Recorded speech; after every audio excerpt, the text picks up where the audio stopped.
Yon mga idol, kamusta? Ang tagal nating hindi nakapag-upload dahil sobrang busy tayo ngayon. May good news ako sa inyo. Ayan si Ube. Ang good news ko ay may bago tayong produkto, may bago tayong pyesa. Ito siya.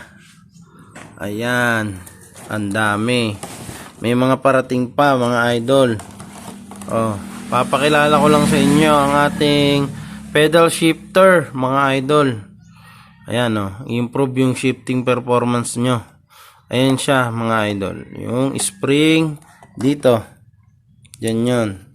Bale, nagpagawa tayo ng mas makapal, mas matigas. Para yan sa ganda ng pagkakambyo. Para maiwasan natin yung misgear. Tsaka mas mabilis na pag-shift. Kasi pag gantong spring nyo, mas mabilis bumalik yung cambio. Alright, sample ko sa inyo mga idol. Ito siya. Ayan. Pag nagkakambyo tayo, ang nagpapabalik ng shifter natin ay yun. Yung ating pedal spring. Yun kumakanto siya dyan sa dowel na yan. Ayan, dyan, kumakanto.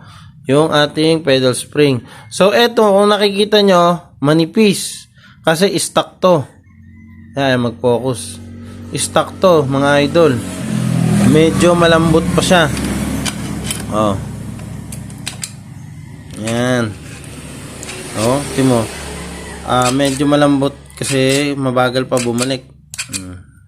Ngayon, papakita natin yung ating pedal spring. Ngayon, nagbukas ako. Ito. Kung makikita nyo yung kapal. Mag-focus. Ayan. Teka, kakalasin natin yung stock. Iko-compare natin dito. Yan, mga idol. Ito, nakalas ko na. Ito yung stock. Kung nakikita nyo, manipis. Ito yung binagawa natin ngayon. Alright, jumbo. Tingnan mo naman yung diferensya, mga idol. Ang taba nung pinagawa natin. Ng ating binibenta ngayon sa market. Alright. Ngayon, ikakabit ko to. Para makita nyo kung gaano katigas ngayon. Yon mga idol, ito nakabit ko na. Kung nakikita nyo, ang kapal nyo ngayon. Tapos, kapit na kapit lang siya doon sa bilog. Kasi talagang paulit-ulit natin kinuha yung sukat nito, pinagawa natin. Hanggang sa ma-perfect na yung lapat niya. Ayan, Ayan. Medyo ang dami natin pinroseso para makuha yung tamang sukat niyan.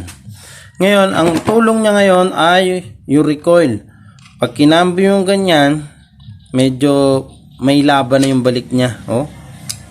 Talaga matigas. Sa pagkakabit ko pa lang medyo natigasan na ako.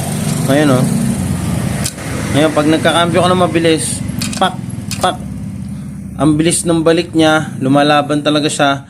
Naiwasan niya yung misgear talaga. Promise, subok namin dito. Bale, ang prototype niya, yung pinaggayahan ng lahat ng yan, yung sample, ayun, na kay Ube, kinabit ko doon. Ngayon, para masubukan, kinabit namin dito. Kung makikita nyo ngayon, kung narinig nyo yung lagitik na yon, talagang iba, mas malakas siya. Tapos kung bumalik, kahit sipain nyo, talagang kumakasa.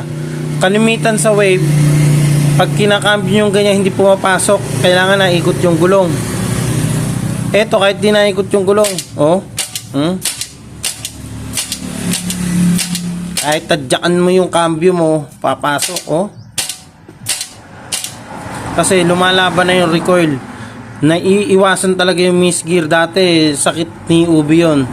Ngayon, tangina, wala na yung misgear. Talagang solid.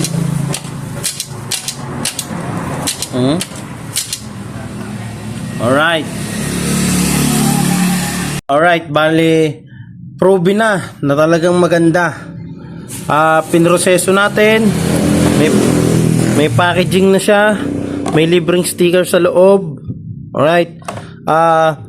Ipopost ko to kasama nung Shopee account na pwede nyong orderan. inilagay natin sa Shopee para mas mabilis yung proseso ng pag-shipping. Oh, di ba? Order lang kayo sa Shopee.